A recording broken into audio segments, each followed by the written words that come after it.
एक बार किसी गांव में एक मूर्तिकार रहता था। उस मूर्तिकार के पास एक दिन मूर्ति बनाने का काम आया। और मूर्ति बनाने के लिए पत्थर ढूंढते ढूंढते गांव के बाहर एक जंगल में पहुंच गया।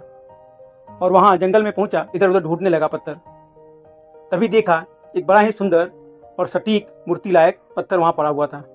उसने कहा, यही पत्थर ले आता हूँ, इससे ही मूर्ति बनाऊंगा। वह पत्थर उठाकर अपनी गाड़ी में रख लिया और जाने लगा। तभी कुछ दूर चला था तो देखा एक और सुंदर सा पत्थर वहां पड़ा हुआ था।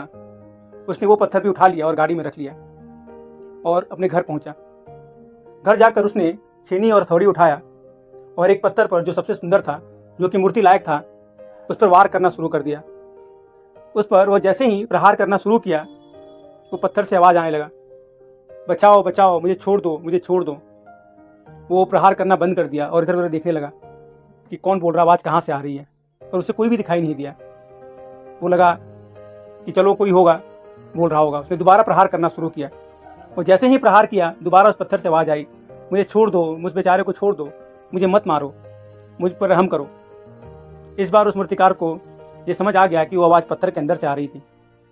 उसने कहा कि ठीक है, मैं तुमको छोड़ देता हूँ। उसको दया आ गई और उसने उस पत्थर को छोड़ दिया। फिर उसने दूसरा पत्थर उठाया और उस पर प्रहार करना शुरू कर दिया। और कुछ प्रहारों के बाद ही वो एक सुंदर सा मूर्ति उस पत्थर से बना पाया।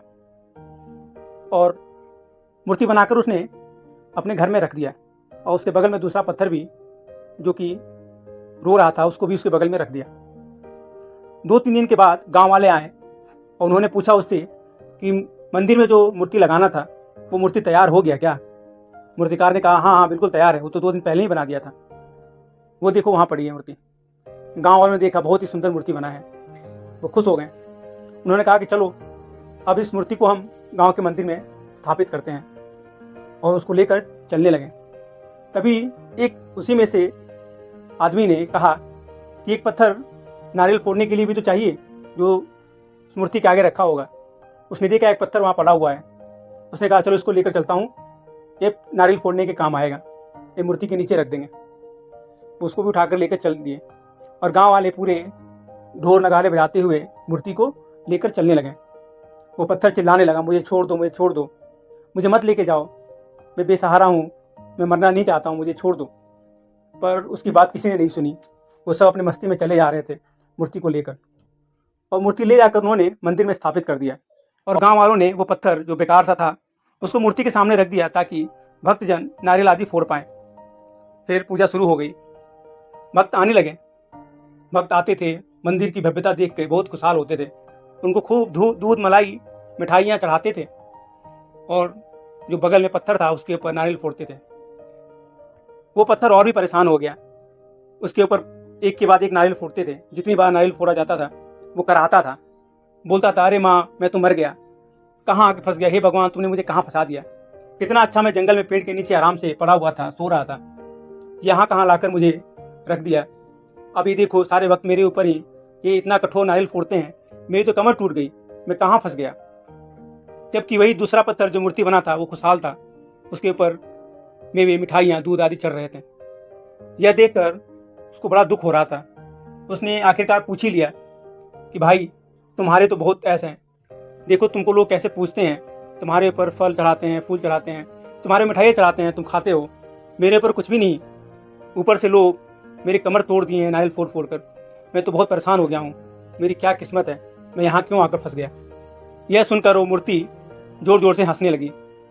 यह देखकर वो पत्थर और भी विचलित हुआ। उसने कहा, हाँ हाँ भाई तुम हंस लो, तुम्हारी तो किस्मत अच्छी है, तुम तो अच्छी जगह पहुँच गए, तुम्हारी पूजा हो रही है, पर मेरी किस्मत फूट गई है। भगवान मुझे ऐसा दुख क्यों दे रहे हो, भगवान मुझे ऐसे दिन क्यों दिखा रहे हो। उसकी यह हालत पर मूर्ति बोल पड़ी कि काश तुमने उस दिन एक प्रहार झेल लिया होता। अगर तुमने पहला प्रहार झेल लिया होता तो तुमको ये दिन देखना नहीं होता, आज मेरी जगह पर तुम होते। पर तुमने वो पहला प्रहार नहीं झेला, तुम्हारे अंदर इतनी शक्ति नहीं थी कि तुम उसको झेल पाओ। भगवान ने तुम्हें मौका तो दिया था पर तुमने उसको नहीं बनाया। तुम अपने आराम के चक्कर में, तुम अपना जीवन आसान बनाने के चक्कर में ये सोचते रहे कि नहीं मैं प्रहार नहीं झेलता हूँ, आराम से रहता हूँ। और देखो मैंने एक प्रहार झेला, आज मैं मूर्ति के रूप में हूँ और मैं ऐसे यहाँ पे लोग मुझे पूजा कर रहे हैं, मेरे ऊपर फल आदि चढ़ा रहे हैं। उस पत्थर की आंखें खुल गई। वो समझ गया कि उसने क्या गलती की है। उसने कहा कि अब मैं इससे कैसे निकलूँ, तुम ही बताओ। तुम मेरे भगवान हो, मैं तुम्हारे नीचे हूँ और तुम्हारी पूजा हो रही, मैं तुम्हें अपना भगवान मानता हूँ। अब तुम मुझे उपाय बताओ कि मैं क्या करूँ।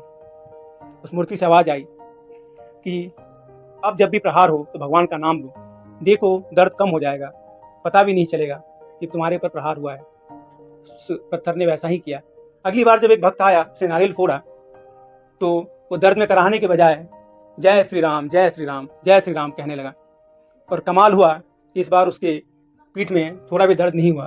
वो प्रहार आराम से झेल गया और उसको पता भी नहीं चला। उस भक्त द्वारा नारियल बड़े आसानी से फूट जाने के कारण वो भक्त भी बड़ा खुश हुआ, कहा कि बहुत अच्छा पत्थर है। और उसने मिठाई का जो बचा हुआ प्रसाद था उसके ऊपर रख दिया और रखकर चला गया, जिससे उस पत्थर को भी प्रसाद मिलने लगा। और उसके बाद से हर दिन जब भी प्रसाद चढ़ता था तो उसके ऊपर भी लोग रख के जाते थे, जिससे उसका जीवन भी सरल हो गया। अब उसको जीवन में कोई भी कठिनाई नहीं थी, कोई भी दर्द नहीं था। दोस्तों, हमारे जीवन में भी ऐसा ही होता है। जब भी कठिनाई आती है तो हम भागने की सोचते हैं, न कि उसे लड़ने की। भागना आसान है दोस्तों, पर लड़ना बहुत मुश्किल है।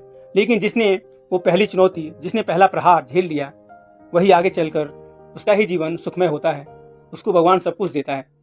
सोना तप तप करके ही, आग में तप करके ही वो सोना बनता है, वो इतनी आसानी से नहीं बनता है।